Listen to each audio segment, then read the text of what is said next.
эфире новости экономики на Якутия-24. В студии работает Нургуяна Иванова. Стоимость заимствований российских регионов путем размещения облигаций может увеличиться из-за пандемии коронавируса. Об этом говорится в материале международного рейтингового агентства Moody's. Ставки по облигациям регионов по оценкам агентства могут возрасти до 7–9%, тогда как в прошлом месяце они составляли 5–7%. Расходы регионов на выплату годовых процентов увеличатся примерно на 4 миллиарда рублей по долгам, которые они рефинансируют в этом году. Переоценка всего рыночного долга российских регионов составит около 20 миллиардов рублей. Более высокие затраты по займам окажут наибольший негативный эффект на регионы с высоким рыночным долгом, среди которых агентство указывает Нижний Новгород, Омск и Московскую область. Временные правила оформления больничных и выплаты пособий по нетрудоспособности в случае карантина из-за COVID-19 утвердили в России. Новые правила будут действовать с 20 марта по 1 июля 2020 года. Они распространяются на застрахованных граждан, прибывших в Россию из стран с коронавирусом, а также проживающих с ними. Пособия назначаются и выплачиваются на основании электронного больничного листа. Также к заявлению о выдаче больничного нужно приложить загранпаспорт с отметкой о пересечении российской границы, либо билет, подтверждающий поездку в стране, где зарегистрированы случаи коронавируса. За оборотом драгоценных металлов в России начнет следить специальная система. Соответствующий законопроект приняли в первом чтении депутаты Госдумы Российской Федерации. Система позволит следить за учетом драгоценных металлов и камней в целях осуществления контроля, а также подтверждения их подлинности и легальности происхождения.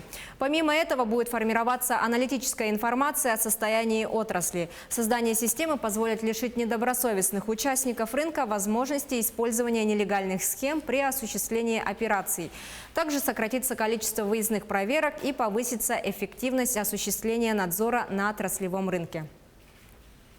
Недропользователи Якутии по итогам геологических работ прошлого года на углеводородное сырье и твердые полезные ископаемые открыли 5 новых месторождений рассыпного золота.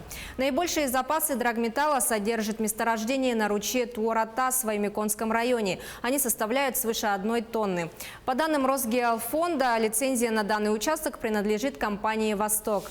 Также в Ваймиконском районе компания «Дахсун» оценила запасы флангов месторождения на ручье Кюнер-Сала более чем в 370 килограммов. Еще 3 новых месторождения рассыпного золота с запасами до 80 килограмм были расположены в Ваймиконском, Нерюнгринском и в Усть-Майском районах. Также недропользователи в 2019 году прирастили запасы драгоценных металлов и других полезных ископаемых. Прирост запасов и ресурсов рудного золота на месторождении Ясная Поляна составил более 2 тонн. На Самолазовском порядка 2 тонн. Порядка 2 тонн 300 килограмм, на Дражном 8,5 тонн. Прирост запасов серебра на Самолазовском и Дражном превысил свыше 1 тонны и 8 тонн соответственно. Всего по итогам прошлого года недропользователи Якутии добыли 36,5 тонн золота, 120 тонн серебра, 19 миллионов тонн угля и 38,5 миллионов карат алмазов. Свыше 8 тысяч человек были трудоустроены в прошлом году в Якутии в рамках программы «Местные кадры в промышленность». Из них почти 2500 вахтовым методом и на сезонные работы. Отметим, что проект реализуется в регионе с 2017 года. За это время, по данным Саха-Якутия-Стата, наблюдается рост численности работников в сфере добычи полезных ископаемых. Так, если в 2016 году среднемесячная численность работников отрасли составляла 37 918 человек, то в 2019 году показатель вырос в 1,2 раза – до 45,5 тысяч. Кроме того, в прошлом году добывающие компании «Алмазы Анабара», «Арктик Капитал», Южно-Верхоянская горнодобывающая компания, «Золото Селигдара» и Тарынская золоторудная компания организовали за свой счет стажировку на предприятиях для 77 человек.